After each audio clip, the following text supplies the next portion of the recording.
Zita rangu ndinonzi Miriam. Ndiri one of the ladies vakatrafficwa to Kuwait.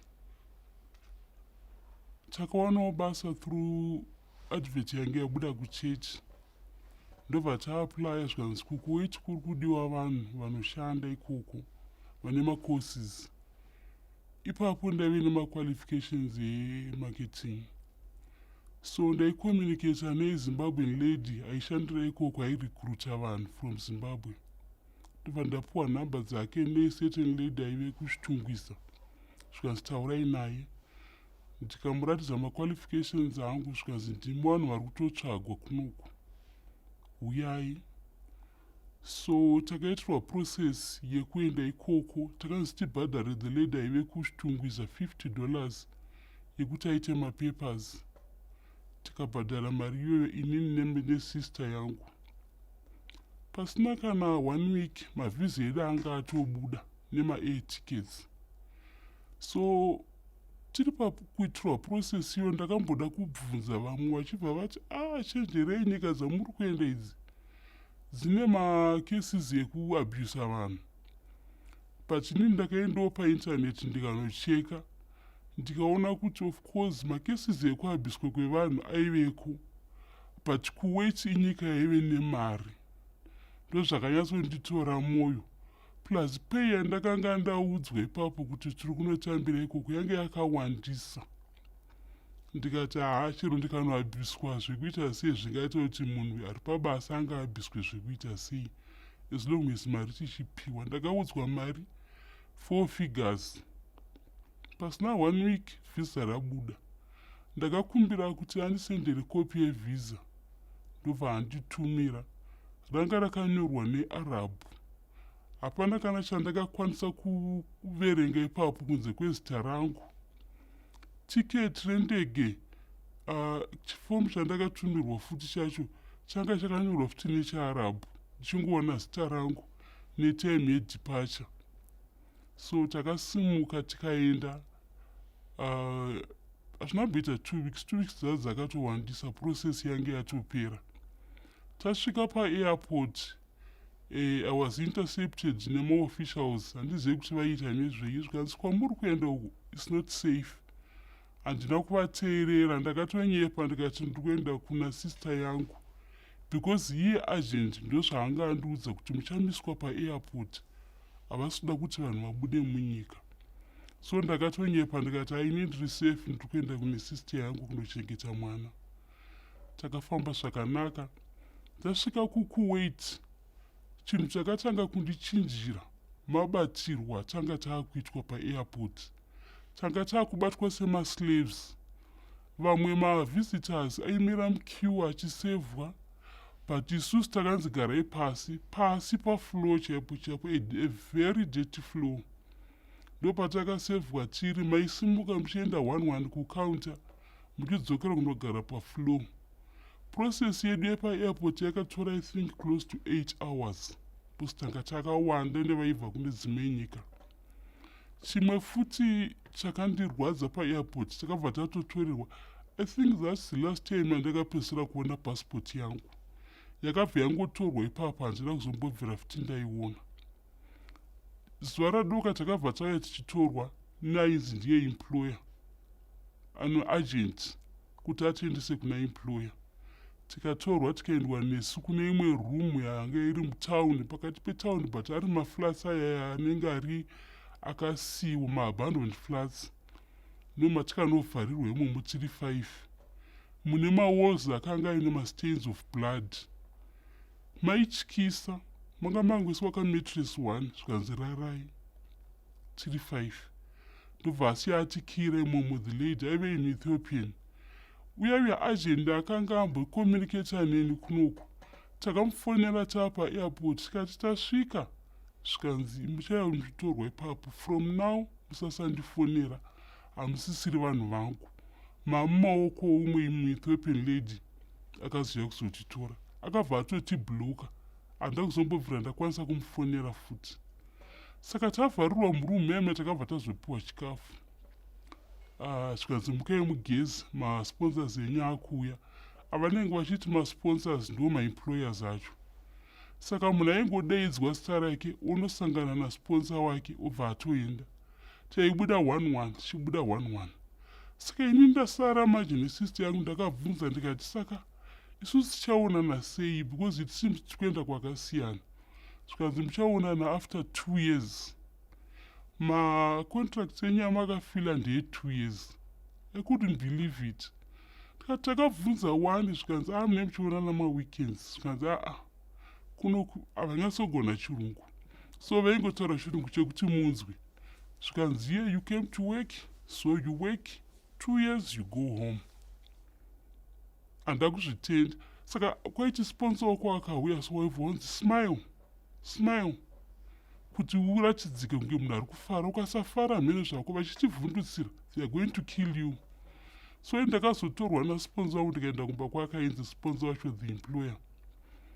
Ndikanobvunza ndikati ko basa racho riri papi? Zvikanzi kunoku hakuna basa rawaiudzwa. Ndakavabvunza vaisanyatsogona chirungu but vakandipindura vakati you are going to be a kadama. Kadama zvinongoreva kuti you are going to be a slave. You are going to be a slave anenge achitishandira. Handina zvandaikwanisa kuita. Ndakakumbira kudzoserwa kuna agent vakaramba. Ndikaratidzwa imba yacho yaindainoshandira it was a very big house. Members emba imomo anga ari mashoma family members but basa racho raive mumba imomo handisati ndakamboshanda semashandiro andakaita kukuwait. Sezvamuri kuona kuti ndiri munhu muhombe but ndakashanda kusvikira ndisakwane hembe dzandakabva nadzo, ndisakwane even uniform yavakanditengera. And then I realized kuti mashandiro andiri kuita aya nemadyiro pattern yacho yekudya yakachinja. Ndobva ndatanga kurwara. Ndakarwara ndikavaudza ndikati I'm not feeling well. Havana kundinzwisisa. Ivo vaingoenda neni kumamedicals. Vane mamedicals avaitifosa kuenda every week uchinobaiwa zijekseni. Vakachononoka vanenge vaita 2 weeks. Jekiseni rachinobaiwa nderei vaisada kubvunzwa vaisada kupindura. But ndakazorealiza later kuti ndazonzwawo nevamwe kuti ijekiseni rekuti usakotsire. Because vaida kuti ushande kusvikira waneta. Chero usiku vakangofunga kuti toda kudya waingomutswa kitchen uende kukitchen. So ndakagara pamba ipapo for 1 month. Ndichishanda zvakaoma ndaluza weight ndichirwara. Kusvikira mwana wavazonditi she's not feeling well. Mucheke musikana uyo ari kurwara achinja zvokuti within a month. Ndobva vazoona kuti adevelopa diabetes. So ndine zvinhu 3 zvakandirwadza zvandisingakanganwi zvemumba imomo. Chekutanga vaisangana maweekends vachiita mabrai nemafamily members. So kwaiuya vamwe mumwe nomwe aiuya namaid wake. So taigona kuungana kana mamaids kana 5 pamba ipapo one Friday. So maiti mukavasevha chikafu zvezvo maibva manzi ndiye munogara mugadheni tiri 5 kudaro. Aine ndinotega ndiri from Zimbabwe. Vamwe vakanga vari maPhilippines nevamwe vanga vari maIndians. Kwaibva kauya kamwana kavo manje kamusikana kainzi Martina kaive ne5 years. Kwabva kanzi karoda kuchitisa class. Isusu tiri mastudents ake. So takagara mugadheni imomo aipinda obva ati Cat aidzidza paBritish School of Kuwait. So aitaura chirungu. Akuti Cat wanzi verenga pakati chii Cat muchiwange vana vechikoro zvezvi. Nekamwana kaine 5 years. Ukaita kunge watadza kana kuti wamubhowa. Aitora shamu wokurova zvekuti ukangochema chete. Vaibuda pandairemember pane musikana wekuEthiopia wekuPhilippine akarohwa nesimbi paziso pakatobuda ropa. Vakabuda vakamupopotera kuti wachemerei wavhundutsa mwana. Haufaniri kuchema kana warohwa nekamwana kadiki. She's taking a class number of students, act like a student. Mwana airova iyeye aingoti kangoita kasili mistake otokurova. Zvairwadza waitoziva kuti ukasvika Friday wokurova nekamwana kane 5 years.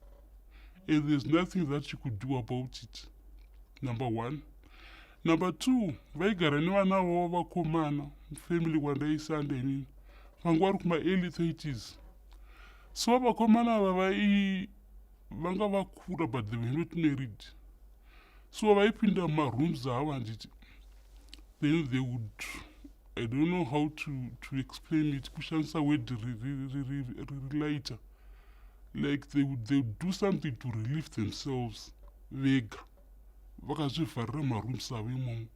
So vaisiya masheets avo ari stained zvokuti vakatopedza vaibva vanzi go clean handiti vapedza zvavaita izvozvo usvikoona masheets haasi kutarisika nezvaakaita. Amai vacho vobva vataura kuti vanga vaine washing machine. So the best way was kungotora masheets voisa muwashing machine. But ivo vaita hanzi masheets angu ari expensive, haapinde mumachine, anoda hand wash. And vanga vasingabvumidze munhu kupfeka magloves. Even uchicleana toilet wenzi cleana nemaoko ako ndokuti muchene. So you take masheets iwayo akadaro iwayo wonzi mawachi nemaoko. Handizivi kuti zvaindirwadza kusvika papi, but ndaizviita almost every week.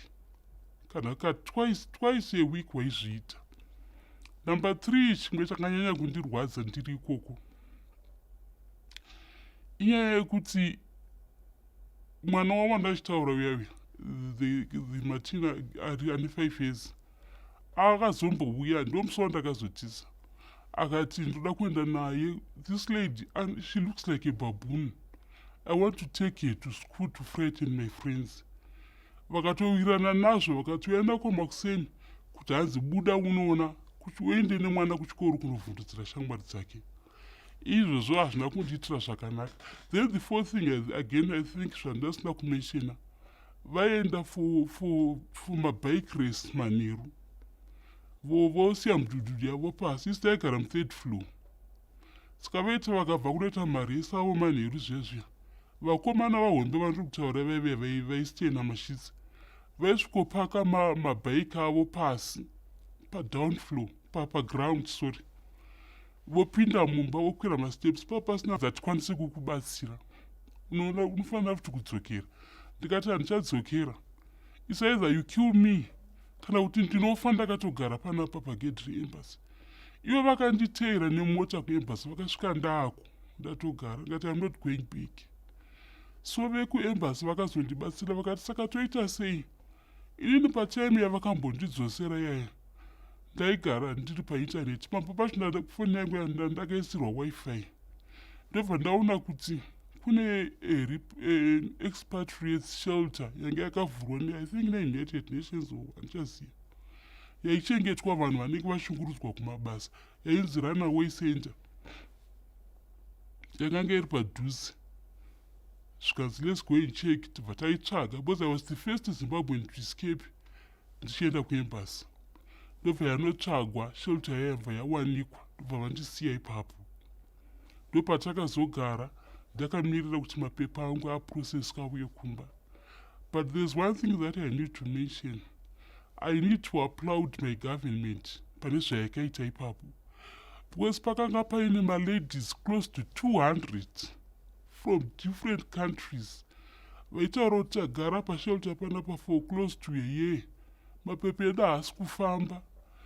Kumba takataura our government hapana zvayakaita nezvazvo, plus hatina embassy. But isusu maZimbabweans, because pandakatiza inini ndichitanga kunosvika ipapo takatorara muroom, takapuwa room zvikanzi this is for Zimbabwe. Ndomatairara mune maive muchipinda maZimbabweans. Pandakazobva pashelter I think tata close to 40 something maladies akanga atiza, takungocommunicata mumagroups tichitiza vanhu vachiuya ipapo. Process yedu yekudzoka kumba inambotora kana mwedzi. Hurumende yedu yakanzwa noise ikapindira ikatuma vanhu, tikauya tikaripatriatwa kumba tiri egroup tikadzoka. Hatinambogara mushelter sekuti room yemaZimbabweans yakatokliyiwa. Even tiriko ikoko paitwa mafone calls from this side vachicheka. Mukuru waipapo aitouya kuzotibvunza nezvedu, Zimbabwe, where is Zimbabwe? Tototsvagwa, tobvunzwa. So I want to thank our government for that. Takabva tadzoswa kumba tiri safe, tichisvika kumba havana kutisiya. vakatipawo repatriation package kakatibatsirawo pamazuva ekutanga uchidzoka. Tatisina kana chinhu. Ini ndakadzoka ndisina kana chinhu, ndingori inini